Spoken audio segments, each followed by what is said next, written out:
వరంగల్ జిల్లాలో భారీ చోరీ జరిగింది. వరంగల్ రాంకీలోని ఓ ఇంట్లోకి దొంగలు చొరబడ్డారు. సుమారు 8 తులాల బంగారం, 70,000 రూపాయల నగదును చోరీ చేశారు. బాధితుల ఫిర్యాదు మేరకు పోలీసులు కేసు నమోదు చేసి సీసీటీవీ ఫుటేజ్ను పరిశీలిస్తున్నారు.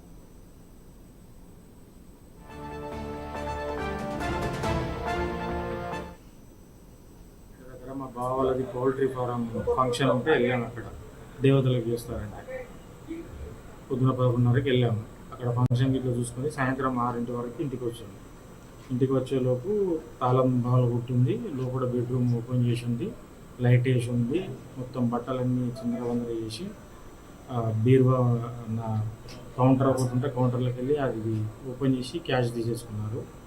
ఇంకొకటి బీరువా ఓపెన్ చేసి దాంట్లో మెయిన్ కౌంటర్ ఉంటే దాన్ని పగలు కొట్టేసి దాంట్లో మా మిసెస్ది గోల్డ్ బాక్స్ ఉంటుంది, అన్ని రింగ్స్, ఇయర్ రింగ్స్, చిన్న చైన్స్ మొత్తం కలిపి అన్ని కలిపి 8 తులాల బంగారం దాకా ఉంటుంది. అదంతా తీసుకొని వెళ్ళిపోయారు.